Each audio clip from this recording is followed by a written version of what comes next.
کہ کسی مریض کی اگر موت کا وقت نہ آیا ہو، مریض کی موت اگر نہ لکھی ہو اس مرض میں، 7 بار اگر کوئی شخص کسی مریض کے پاس اگر یہ دعا پڑھ لیتا ہے، اللہ تعالیٰ ضرور اسے شفا عطا کرتے ہیں۔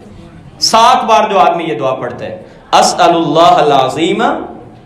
رب العرش العظیم ان یشفیک، 7 بار جو شخص مریض کے پاس یہ دعا پڑھ لیتے ہیں، اللہ تعالیٰ اس دعا کی برکت سے اس مریض کو صحت اور تندرستی عطا فرما دیتے ہیں۔ انسان پر مصیبتیں بھی آتی ہیں، پریشانیاں آتی ہیں، جب ہم بیماروں کو دیکھتے ہیں، بیماری زدہ شخص کو دیکھتے ہیں، ہمیں ڈر بھی لگتا ہے۔ تو ایک دعا اللہ کے رسول نے ایسی بتائی کہ جب تم کسی مصیبت زدہ شخص کو دیکھو جو کسی بڑی بری کیفیت میں مبتلا ہو یا بیماری میں ہو،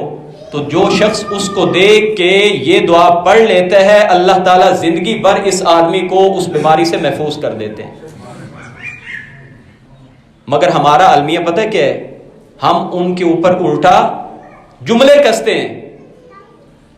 اور کسی کو اگر اللہ نے معذور بنایا ہے تو ان کے اس معذوری کو، ان کے اس عذر کو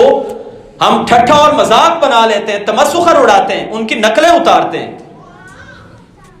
تو ہمیں تو یہ تلقین تھی کہ جب کسی مصیبت زدہ کو دیکھو تو یہ دعا پڑھو، الحمدللہ الذی عافانی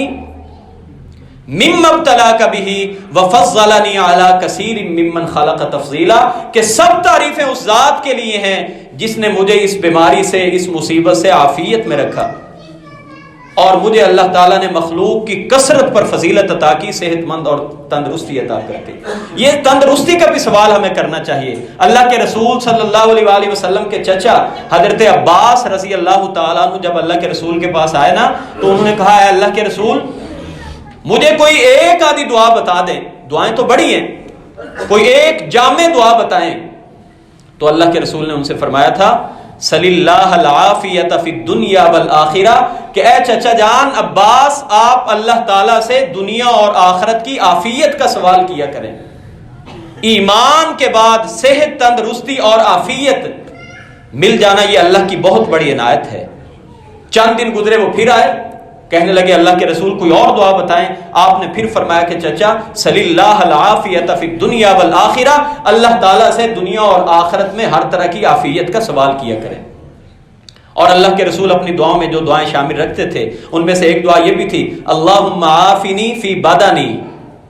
اور پوری دعا یاد نہیں ہوتی تو میں ہمیشہ یہ بات کرتا ہوں کہ پہلا حصہ ہی یاد کر لیں، اللہم عافنی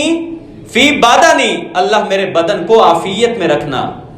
اللہم عافنی فی سمعی، اللہ میری سماعتوں کو بھی عافیت میں رکھنا، اللہم عافنی فی بصری، اللہ میری نگاہوں کو بھی عافیت میں رکھنا۔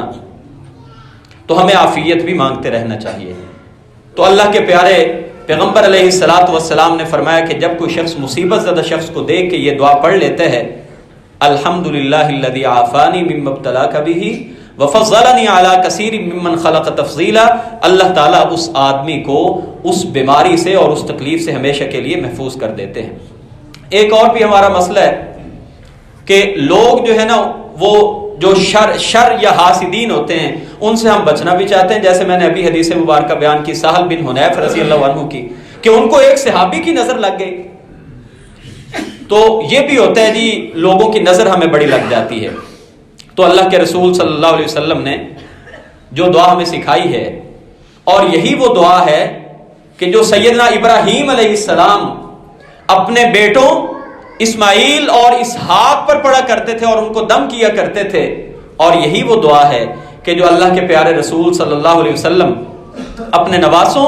حسن و حسین رضی اللہ عنہما پر پڑھ کے دم کیا کرتے تھے۔ وہ کیا ہے، اعیذکما بکلمات اللہ التامات من کل شیطان وہامۃ ومن کل عین لامہ۔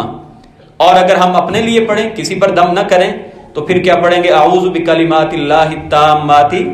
من کل شیطان وہامۃ ومن کل عین لامہ۔ یہ شافی دعا ہے کہ اللہ ہر طرح کی نظر بد سے، حاسدین کے حسد سے، ان کی ہر طرح کی شرارتوں سے اللہ ہمیں محفوظ فرما۔